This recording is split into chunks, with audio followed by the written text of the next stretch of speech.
सात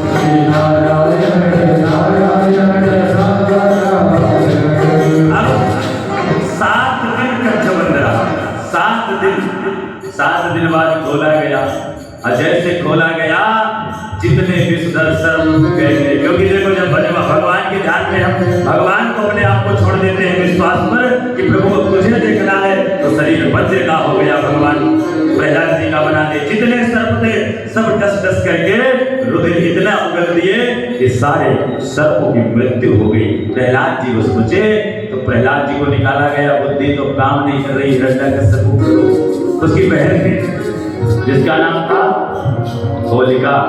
क्या नाम था? बोली भैया भैया भैया मोर पास एक उपाय बचे। तो हिरण्यकश्यप को बोला बता बहन तुम्हारे पास क्या उपाय बचे? हम भी बता, हम भी ये होती जाके करबो जैसे बनी पहला काम करना। और ध्यान देना, होलिका बोली मुझे चीर वस्त्र ब्रह्मा जी के द्वारा मिला है, जिसे ओढ़ लूं तो मुझ पर अग्नि का कोई प्रभाव नहीं पड़ेगा, इसलिए एक लकड़ी का ढेर लगवाओ और मैं इसको लेकर बैठूंगी। तो हिरण्यकश्यप को राक्षस था, आदेश दे दिया जाओ जहां से जो लकड़ी मिले ले आओ। तो उसी समय से होली प्रारंभ हो गई और लकड़ी आदमी चोरी करके ही होली में डाला जाता है ना। और जो होली में डल जाता है उसे कोई फिर उठाता नहीं। तो होली यहीं से प्रारंभ हुई और होलिका बैठी लेकर के प्रहलाद जी महाराज को, और जैसे बैठी प्रहलाद जी को लेकर के होलिका, अग्नि लगाया गया। लेकिन भगवान की लीला अपरंपार है। उसी समय ऐसी पवन देव को आदेश किया कि पवन देव का झोंका आया और वो जो चीर वस्त्र उड़ी थी वो चीर वस्त्र प्रहलाद जी पर लिपट गया उड़ करके, और धो करके होलिका चल गई। जब चलने लगी तो बोली भैया भैया बचाओ बचाओ बचाओ। तो भैया बराबर आग में कूदेगा, कूदेगा मर जा, तो ही तो योजना बताई और चल करके।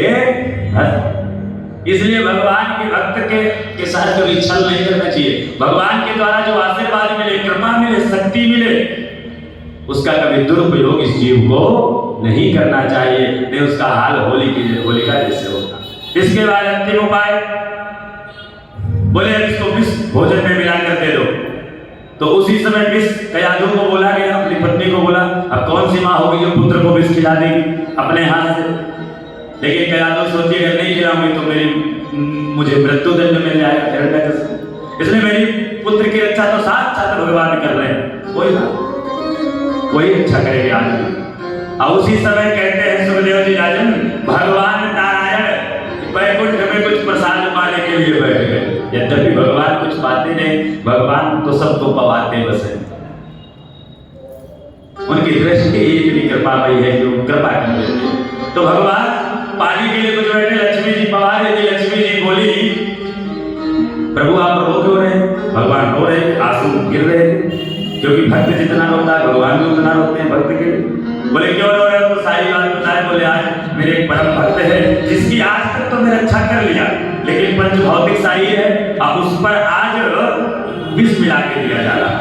अब विष पालेगा तो बचना मुश्किल है, और यदि आज नहीं बचेगा तब नारायण के भक्तों का क्या हाल होगा? कोई नारायण पर विश्वास कैसे करेगा? उसकी भक्ति कैसे होगी? भक्ति से आस्था खत्म हो जाएगी इस जीव की भक्ति। लक्ष्मी जी बोली ये तो हमारे बाएं हाथ का खेल है, आप प्रभु बैठिए। और लक्ष्मी महारानी चली गई कयाधु के रूप में भोजन को परोस दी। तो जिस भोजन को लक्ष्मी जी परोसेगी उसमें अगर 100 पुड़िया विष भी मिला दिया जाए तो विष का प्रभाव ही नहीं हो सकता है। लक्ष्मी जी कयाधु के रूप में आए।